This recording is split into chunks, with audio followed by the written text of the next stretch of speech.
Ya, Assalamualaikum warahmatullahi wabarakatuh. Kembali lagi bersama saya Ridwan Hasim. Di video ini saya akan melanjutkan video part 2 ya. Jadi sekarang part 3 tentang prediksi wawancara SKB yang telah saya rangkum, dan khusus untuk nomor 36 sampai ke 50 ini berkaitan dengan aspek keagamaan, terutama tentang moderasi beragama menurut Kemenak dan tafsir ayat suci Al-Quran yang sepertinya akan keluar ya, karena ini berkaitan dengan radikalisme misalkan ya, dan hal-hal yang menimbulkan pro dan kontra, sehingga kita perlu menyikapinya seperti apa. Maka tolong disimak dengan baik, jangan di skip, karena meskipun ini ada jawabannya tetapi saya juga akan mencoba untuk menjelaskannya. Oke, pertama, nomor 36, apakah ekstrim itu buruk? Jadi jawabannya adalah benar ya, bahwa ekstrim itu ya buruk. Sebentar, saya ini dulu biar bisa menggunakan ini ya. Benar. Jadi yang namanya kan ekstrim itu pasti buruk, karena sesuatu yang berlebihan, nah ini kata kuncinya, berlebihan itu sudah pasti buruk, seperti kesombongan. Nah, kesombongan dalam konsep ini kan pasti sesuatu yang negatif ya. Nah, apakah sesuatu yang ekstrim tapi dalam kebaikan itu baik? Nah, kita lihat nih, bahkan terhadap sesuatu yang dianggap baik pun, jika itu dilakukan berlebih-lebihan, implikasinya menjadi buruk ya, dampaknya akan menjadi buruk. Jadi meskipun itu dianggap baik, maka itu bisa menjadi buruk. Contohnya di sini sifat dermawan ya. Dermawan. Sifat ini sudah pasti baik karena ia berada di antara sifat boros dan kikir. Nah, di antara ini sebenarnya kata kunci dari moderasi beragama kan. Oke. Tidak boros, juga tidak kikir. Nah, itu dermawan. Tapi jika seorang melakukan kedermawannya secara berlebih-lebihan, nah ini ya, berlebihan, ia bisa jatuh dalam keborosan. Nah, kalau sudah begitu, bahkan kebaikan pun bisa menjadi buruk. Jadi kunci moderasi adalah tidak berlebih-lebihan. Inti dari moderasi itu ini sebenarnya tidak berlebih-lebihan. Adapun nanti kawan-kawan menjelaskannya dengan contoh yang lain, itu tidak masalah. Yang penting kita memahami bahwa moderasi itu kuncinya tidak berlebihan dalam menjalankan perintah agama, sehingga mengabaikan nilai-nilai humanisme atau kemanusiaan. Oke, apalagi dalam masalah agama kan ini ya, kunci penting dipahami supaya setiap orang bisa mempraktikannya dalam kehidupan sehari-hari. Oke, kemudian bagaimana contoh beragama yang berlebih-lebihan? Nah, ini contohnya.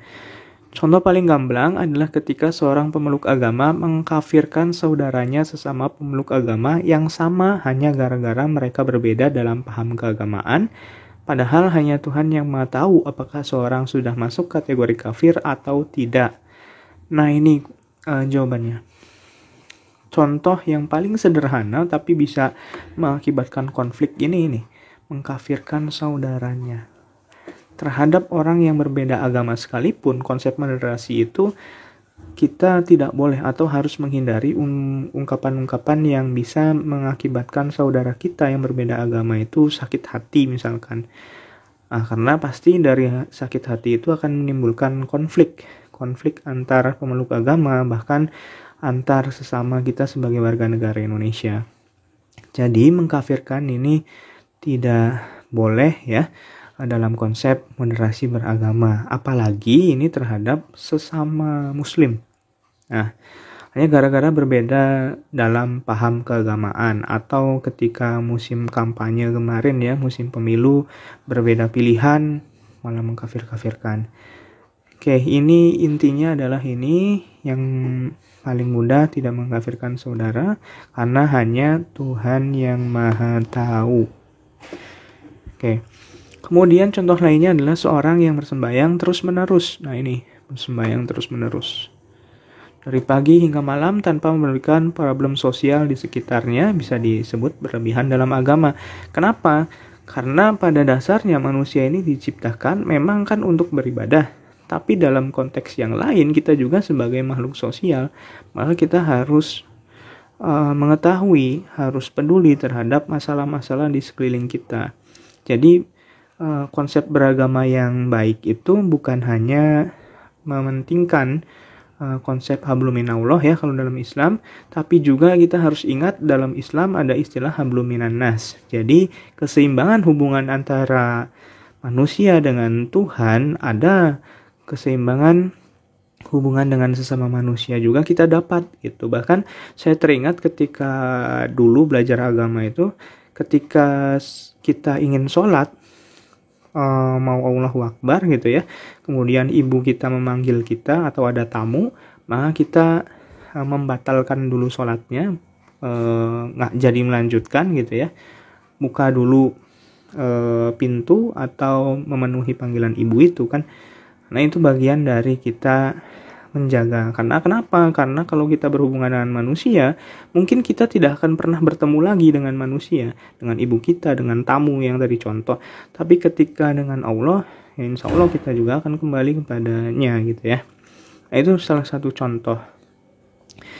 Kemudian seseorang juga bisa disebut berlebihan ketika beragama mengajak merendahkan agama lain. Nah ini sudah masuknya sebenarnya penghinaan terhadap agama ya. Ini gemar menghina figur, simbol suci agama tertentu. Ini jelas bertentangan dengan prinsip moderasi. Bahkan nanti kalau kawan-kawan berbicara tentang ini, menghina figur atau simbol suci agama lain, kalau dalam perspektif saya ini sudah masuk dalam terkontaminasi atau terpapar radikalisme. Jadi ketika wawancara nanti pertanyaan apapun dari saya ya, meskipun saya juga nanti akan tes juga sama, intinya adalah kita jangan sampai memberikan pandangan yang ada kesan, meskipun itu sedikit, ada kesan kita radikal. Nah contohnya ini nih, menghina figur, simbol agama tertentu, ini bisa jadi nanti diasumsikan oleh penguji sudah terpapar radikalisme. Dan ini meskipun kecil ya, masalah kecil, tapi bisa menjadi besar ketika kita tes CPNS nanti. Jadi harus berhati-hati dalam menanggapi masalah-masalah ini. Sebisa mungkin kita harus bisa menempatkan diri kita sebagai orang yang moderat ya. Dalam kasus seperti ini sudah terjebak dalam ekstremitas. Nah ini seperti yang saya katakan tadi, benar ya, tidak sesuai dengan prinsip-prinsip moderasi beragama. Jadi harus hati-hati kawan-kawan ketika menghadapi soal-soal seperti ini.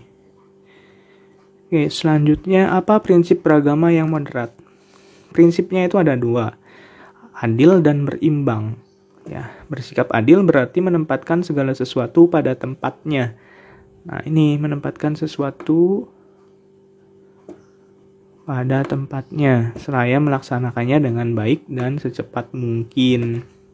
Kemudian sikap berimbang berarti selalu di tengah di antara 2 kutub. Nah, ini di tengah di antara 2 kutub.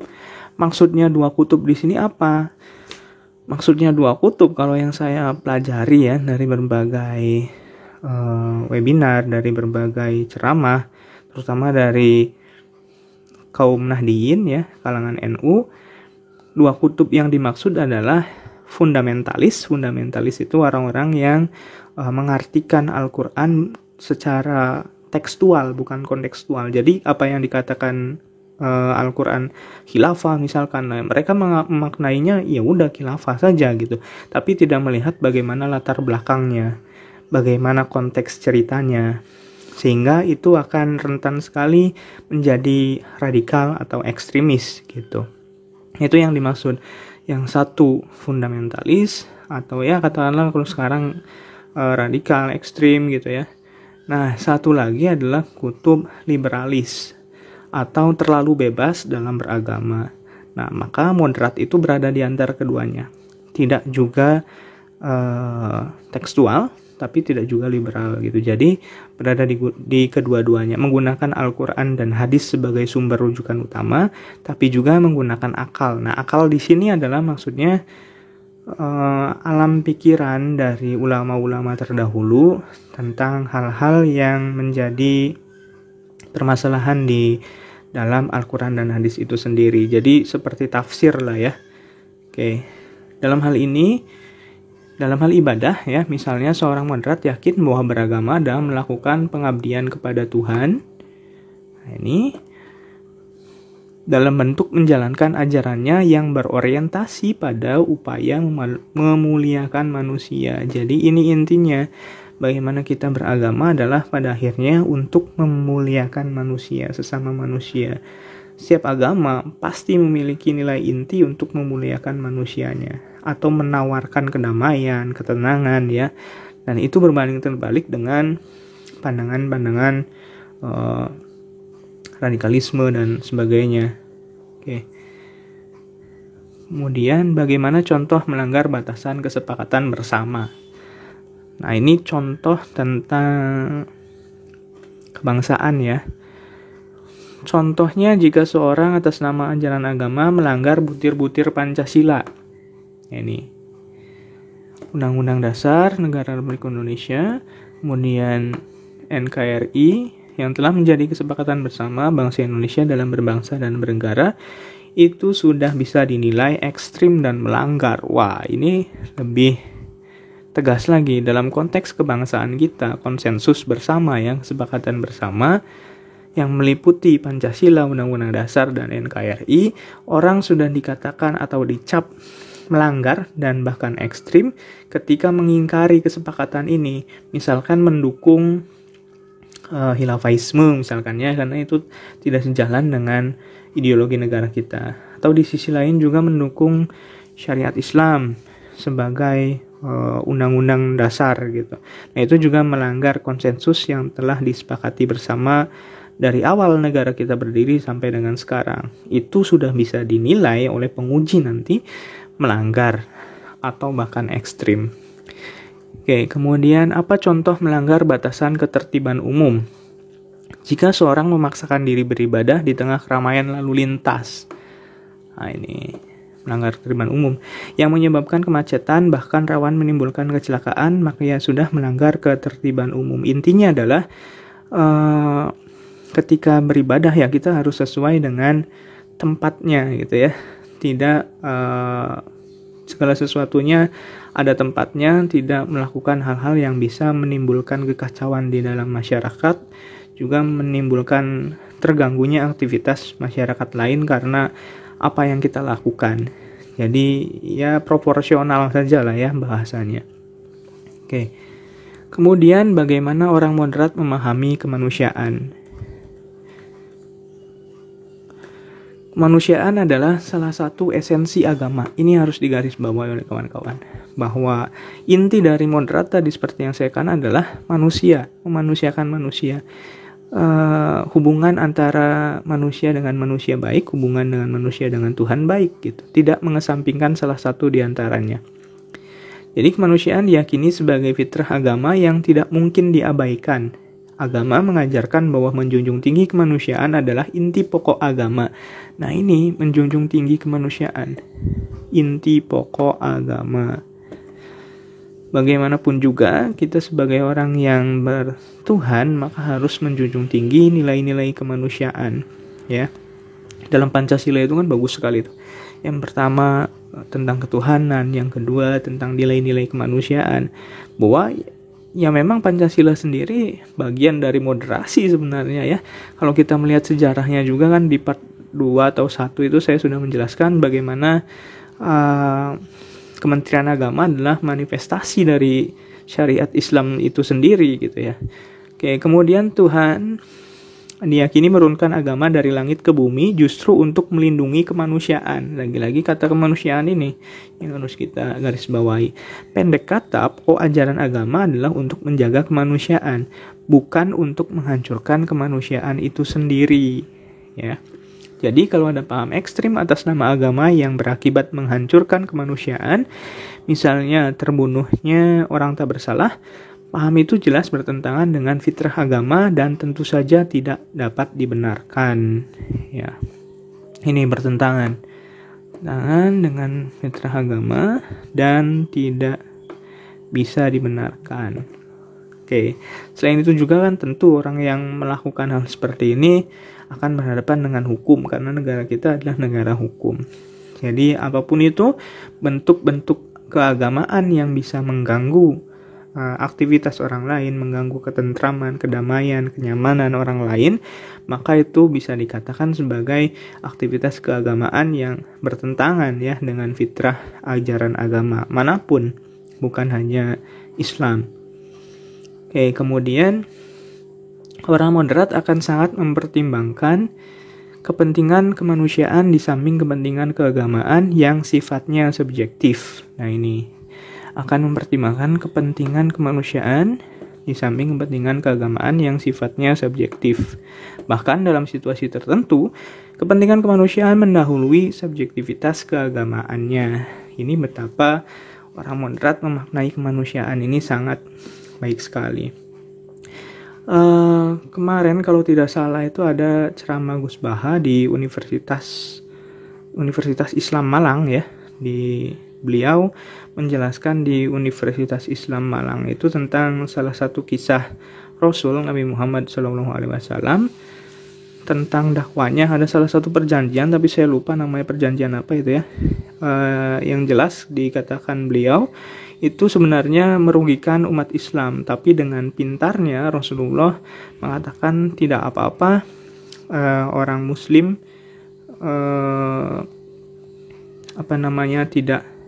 tidak mendapatkan keistimewaan seperti orang-orang kafir gitu ya waktu itu, asal ada dialog keagamaan antara Muslim dan non-Muslim waktu itu, saya lupa kaumnya.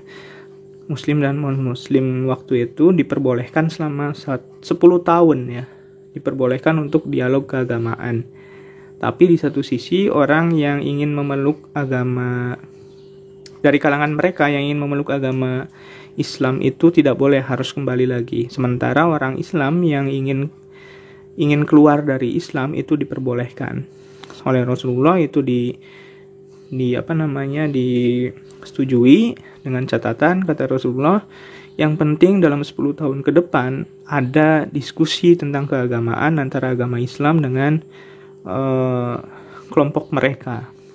Nah, seiring berjalannya waktu ternyata ini kepintaran Rasulullah tadi mengabaikan perang ya, tapi karena memang jumlahnya sedikit, tapi dengan cerdiknya membuka keran dialog sehingga mereka lebih percaya bahwa ya Tuhan tidak dibentuk sendiri ya, bukan berhala, bukan patung. Akhirnya itulah wujud pencerdasan.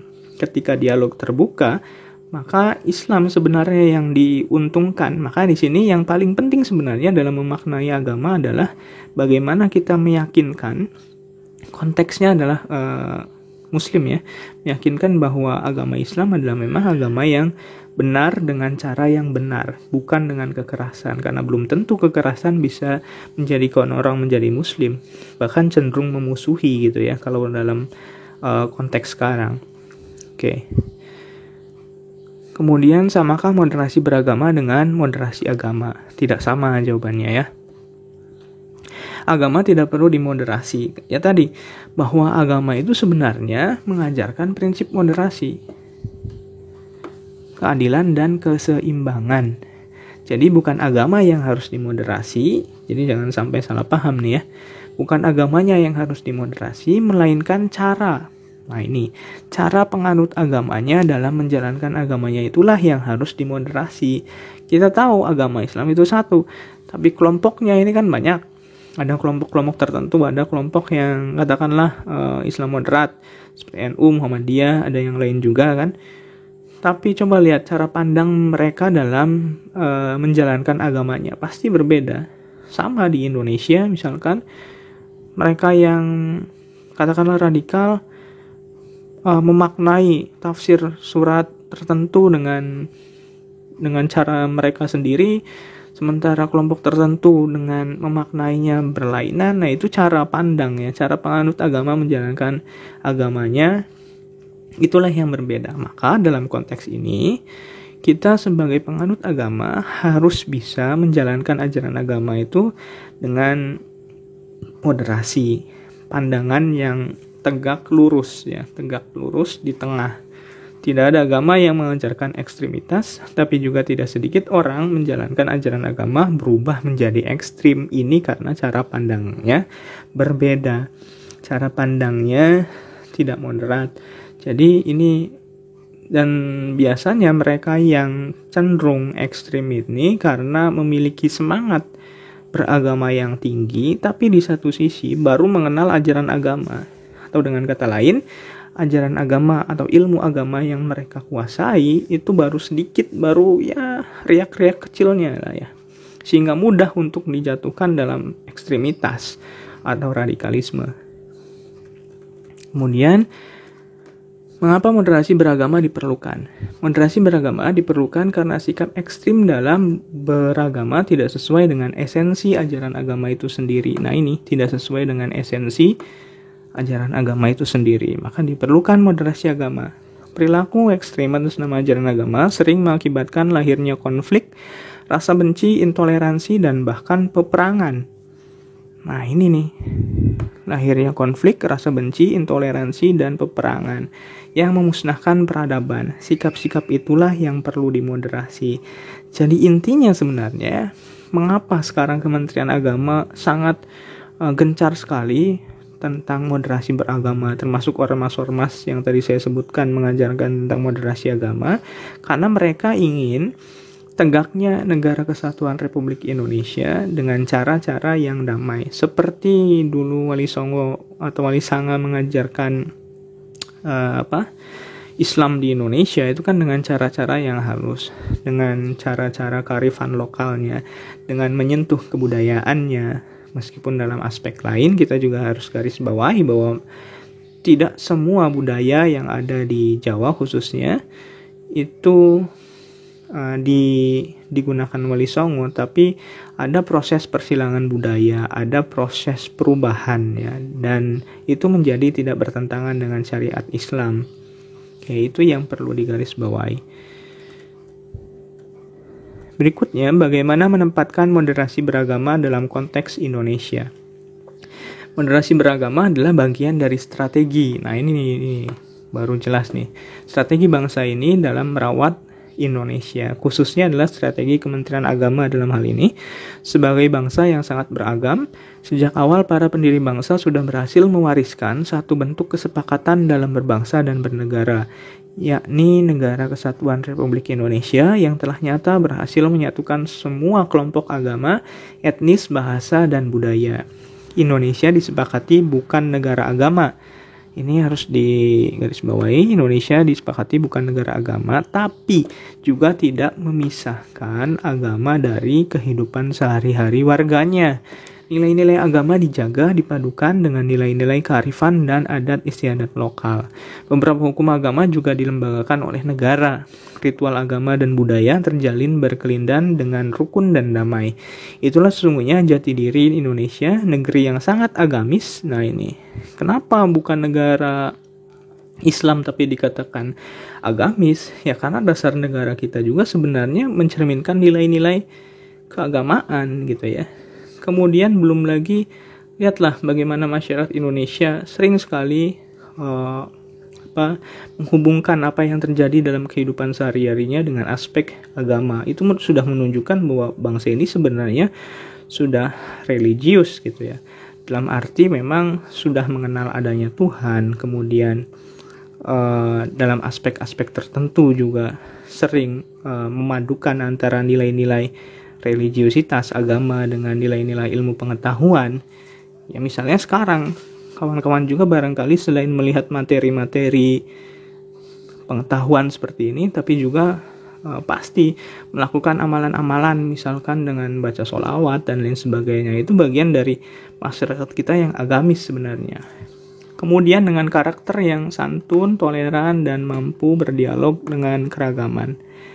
Ya, salah satu nalar moderat adalah mampu menerima perbedaan, juga mampu berdialog ya, tidak merasa bahwa pandangan sendiri itu paling benar, di satu sisi menyalahkan pendapat orang lain, tapi justru menganggap ada kebenaran dari pendapat orang lain. Jadi tidak memutlakkan pendapat sendiri benar, di samping itu juga tidak memutlakkan pendapat orang lain salah. Jadi bisa sebaliknya. Nah, itu yang dimaksud moderat. Jadi moderasi beragama harus menjadi bagian dari strategi kebudayaan untuk merawat jati diri kita tersebut, ya. Di mana posisi orang moderat di antara dua kutub ekstrim? Tadi sudah ya, ini kita lewat saja. Dan bagaimana pendapat Anda tentang jihad? Nah, ini menarik. Ini mungkin juga akan ada nih. Jihad bukan hanya soal perang. Ini salahnya waktu itu kalau kawan-kawan menyaksikan webinar IAIN Syekh Nurjati ya, yang ada Buya Syakur, beberapa tokoh mengatakan bahwa ya emang sekarang salahnya di pendidikan kita, karena di buku-buku pendidikan dikatakan bahwa yang dijadikan sebagai materi itu banyak nabi berperang, padahal saya masih ingat kalau tidak salah hanya 80% ya hidup nabi itu untuk dakwah, untuk nilai-nilai kemanusiaan. 20%-nya adalah untuk, atau 8% ya bahkan ya, untuk perang. Jadi tapi yang dimunculkan dalam buku agama kita ini nabi berperang, perang apa gitu ya misalkan. Nah, ini salahnya. Maka kita juga seolah-olah melihat jihad itu ya perang, padahal bukan. Nah, kalau dalam konteks ini saya mendapat beberapa jawaban.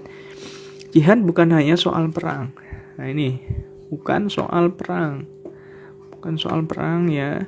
Jihad dalam konteks sekarang harusnya fokus pada 3 hal, yakni menghilangkan kemiskinan, melakukan hal-hal baik, dan mensolidkan masyarakat itu sendiri. Nah, itu jihad yang harus kita lakukan dalam konteks Indonesia sekarang ini. Oke. 47. Bagaimana pendapat Anda tentang RUU HIP? Oke, ini saya karena saya sendiri adalah bidangnya Pancasila, maka jawabannya ini. Pancasila merupakan hasil konsensus bangsa Indonesia yang terdapat dalam pembukaan Undang-Undang Dasar 1945. Nama adalah ini nih, hasil konsensus. Maka tidak penting dirubah.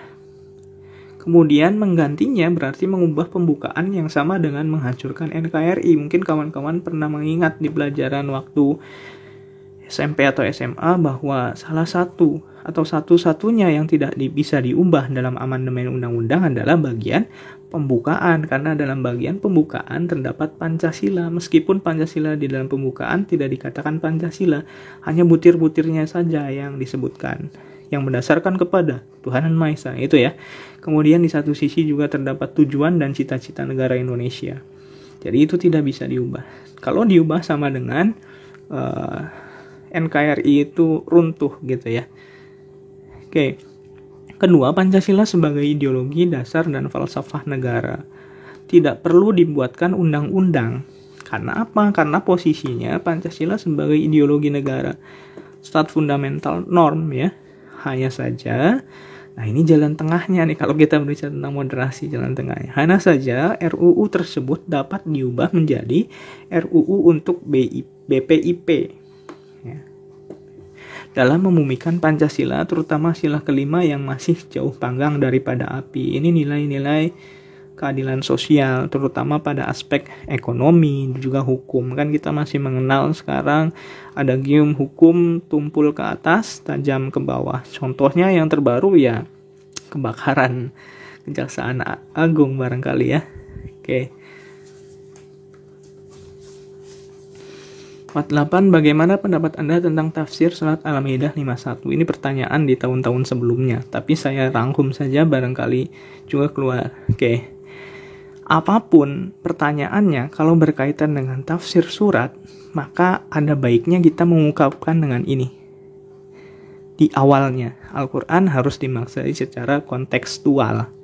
Ya, begitu juga dengan turunnya ayat tersebut harus dilihat konteksnya. Karena perbedaan posisi jabatan, kondisi, dan lokasi, serta zaman. Nah ini nih, kunci ketika ada pertanyaan tentang tafsir surat, terutama surat-surat yang bisa dianggap menimbulkan pro dan kontra atau membingungkan kita kalau sebagai orang awam ya. Maka kita harus menjawab dengan ini nih. Dengan Al-Quran harus dimaknai secara kontekstual, baru kemudian kita masuk ke substansinya. Ya, substansinya apa? Ini. Dilihat dari latar belakangnya, maka surat Al-Maidah 51 itu jelas ilat atau larangan yang dipahami Umar bin Khattab ada dalam kasus Abu Musa. Keterangan ketergantungan Abu Musa pada anak buahnya, posisi strategis dalam hal catatan keluar masuk zakat, jizyah, serta potensi bocornya rahasia negara yang tengah melakukan ekspansi dakwah. Ini sebenarnya kenapa ayat Al-Maidah 51 yang kalau tidak salah tentang jangan menjadikan non-muslim ya sebagai pengikut atau orang kepercayaan atau juga sebagai pemimpin. Karena konteksnya waktu itu ini ada catatan keluar masuk zakat jizyah serta potensi bocornya rahasia negara yang tengah melakukan ekspansi dakwah. Jadi ini termasuk rahasia. Kalau itu yang memegang rahasia itu orang non-muslim, maka ditakutkan di satu sisi karena sedang melakukan ekspansi dakwah ya, dakwah ke berbagai negara. Kalau tidak salah ke Eropa, maka itu ditakutkan bocor. Nah itu turunnya surat Al-Maidah. Oke. Jadi bukan berarti kita tidak bisa berkawan dengan orang non-muslim. Toh kita sebagai bangsa yang plural dan majemuk ini bisa hidup berdampingan dengan mereka gitu ya. Oke, 49. Bagaimana pendapat Anda mengenai tafsir surat Al-Baqarah 208 mengenai Islam kafah yang diperlukan untuk menerapkan hukum Islam atau negara Islam? Oke, kembali lagi kita harus tahu turunnya, konteksnya apa. Nah, ini setelah saya searching ya, didapatkan ini jawabannya. Awalnya ayat ini turun perihal Abdullah bin Salam bersama para sahabatnya berasal dari Yahudi Bani Nadir di Madinah. Meskipun memeluk Islam, mereka masih terpengaruh oleh norma-norma agama Yahudi, seperti penghormatan terhadap hari Sabtu dan keharaman daging unta. Sikap setengah-setengah ini yang ditegur oleh Allah Subhanahu wa taala sebagai keterangan Syekh Wahbah Az-Zuhaili ya. Jadi waktu itu intinya adalah ini. Sudah memeluk Islam tapi masih setengah-setengah. Nah. Kemudian kedua, kata Islam dalam surat Al-Baqarah 208 ini tidak ada. Yang ada adalah kata asilmi. Kata ini yang selanjutnya diartikan sebagai agama Islam, sebagaimana keterangan Syekh Muhammad Jamaluddin Al-Qasimi. Imam Ar-Razi mencoba awalnya melacak kata silmi dan al-Islam. Menurutnya makna kata silmi dan al-Islam adalah ketundukan dan kepatuhan itu sendiri. Dari makna itu, pengertian kedua itu berkembang menjadi agama Islam. Perbedaan penerjemahan keduanya memiliki implikasi logika yang berbeda. Dan penerjemahan terhadap ayat bukanlah penerjemahan tunggal karena bergantung dari pilihan penerjemah dalam menentukan sohibul hal dari kata. Jadi intinya sebenarnya ketika ada tafsir Al-Quran, ya kita tidak bisa menafsirkannya hanya dari tekstualnya saja. Apa yang ada dalam terjemahannya itu kita maknai betul gitu. Itu tidak seperti itu. Kalau dalam terjemahan Al-Quran kita harus tahu latar belakang peristiwa seperti apa, kapan zamannya, waktunya seperti apa, kejadiannya seperti apa, kita harus tahu gitu ya. Minimalnya kita dalam menjawab tafsir-tafsir ini ya seperti itulah. Baru kemudian kita masuk ke substansi yang kita ketahui. Mungkin nanti kawan-kawan bisa cari lagi hal-hal yang berkaitan. Kemudian 50, bagaimana pendapat Anda tentang khalifah sebagai pemimpin? Mungkin ini juga akan keluar. Dalam Al-Quran, kata ini memiliki dua kata jamak, yakni khulafah dan khalafaif. Kata khulafah berarti pemimpin yang menegakkan hukum dan khalaif berarti pemelihara yang mengantarkan segala sesuatu kepada tujuan penciptaannya. Al-Quran menggunakan kata khalifah untuk dua makna. Ini yang harus kawan-kawan pahami. Pertama, yakni ketika Allah hendak menciptakan manusia. Nah ini khalifah itu pertama ketika Allah hendak menciptakan manusia dalam surat Al-Baqarah 30.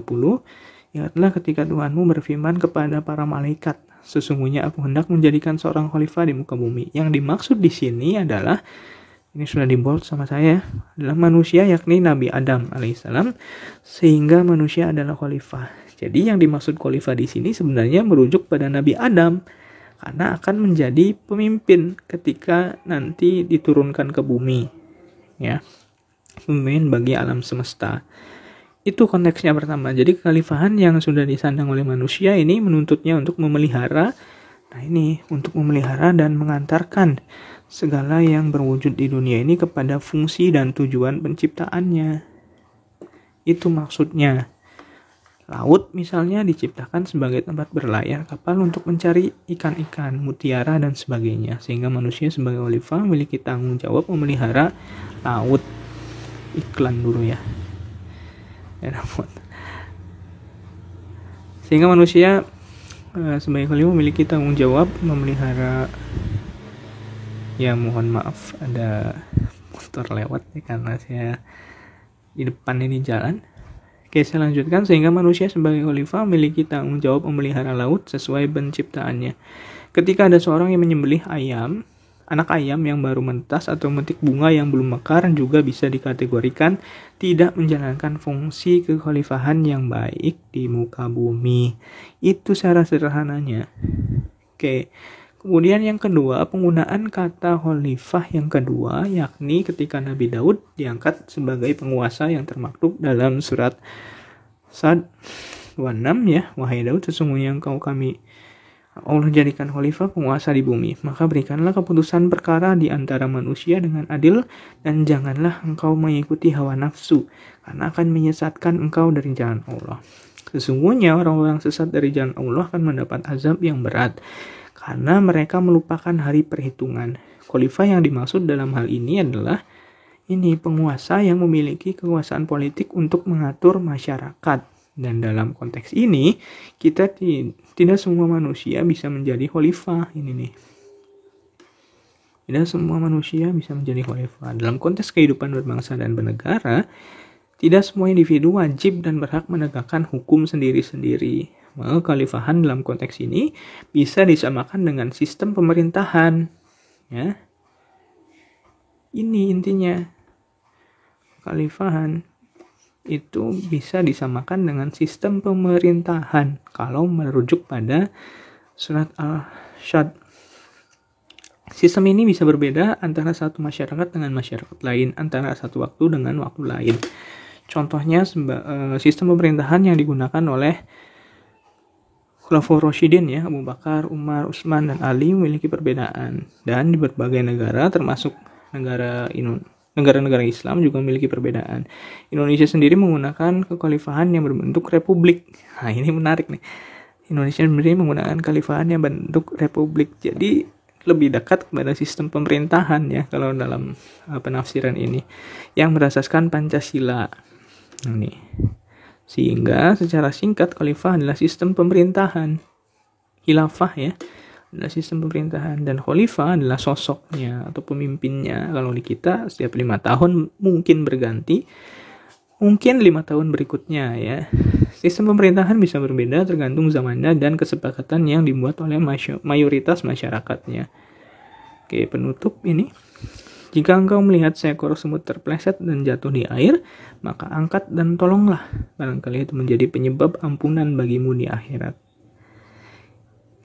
Pesan dari Kiai Haji Maimun Zubair ini bagus sekali ya. Siapa tahu ini berarti bahwa kebaikan sekecil apapun yang kita lakukan pasti akan mendapat kebaikan di sisi Allah Subhanahu wa taala. Maka dalam konteks kita berjuang mendapatkan NIP, saya juga mengingatkan kawan-kawan sekalian untuk saling tolong-menolong, saling membantu.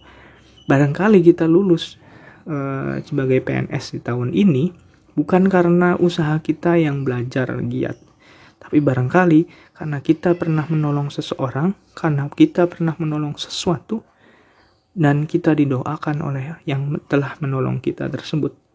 Jadi menghadapi tes ini, mari kita saling tolong-menolong, termasuk men-share juga video ini, karena saya meyakini bahwa tidak ada rezeki yang salah alamat. Oke, Oke, akhir kata wabillahi taufiq wal hidayah. Assalamualaikum warahmatullahi wabarakatuh.